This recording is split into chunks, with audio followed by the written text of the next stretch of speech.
Viral Mizan ভাইকে নিয়ে আগের মতো হয়তো বা মানুষের ভিতরে মাতামাতি নেই, কিন্তু একটা জিনিস আমার খুব ভালো লাগে যে মিজান ভাইকে দেখার জন্য বয়স্ক থেকে শিশু সবাই কিন্তু আসে।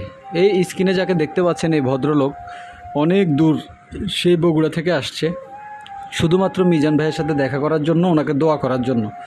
আপনারা নিশ্চয়ই দেখতে পাচ্ছেন যে কীভাবে মুরব্বি দোয়া করতেছে, আর খুবই ভালো মনের মানুষ, হাসি খুশি একজন মানুষ। ওনার ছেলে ওনাকে নিয়ে আসছে, উনি বলছে যে আমি এখানে যেতে চাই, তখন ওনার ছেলে ওনাকে এখানে নিয়ে আসছে।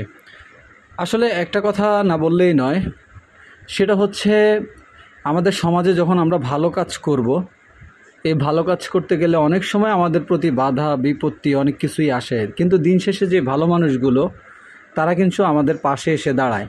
এই জিনিসটা সবচেয়ে বেশি ভালো লাগে। আমি প্রায় টাইমে মিজানের হোটেলের এখানে যাই, দেখি কি হয় কি হচ্ছে। যে পরিমাণে ভাত মানুষ মিজান ভাইয়ের খায় এবং নষ্ট করে, বিশ্বাস করেন চাউলের কেজি এখন প্রায় 80-90 টাকা। উনি যদি এটা ব্যবসা হিসেবে নিত, প্রতিদিন উনি কয়েক হাজার টাকা শুধু ভাত বিক্রি করতে পারত। এক একটা মানুষ মিনিমাম, মানে চাউলের হিসাবে এক একটা মানুষ মিনিমাম 60-70 টাকা শুধু ভাতই নষ্ট করে। তারপরে গরুর মাংস তো আছেই।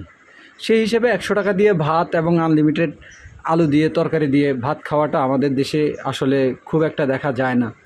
যাই হোক, ভালো মানুষ যারা আমাদের সমাজে আছে সবার জন্য অনেক অনেক শুভকামনা এবং দোয়া রইল। আশা করি আমাদের সমাজটা এভাবে এগিয়ে যাবে।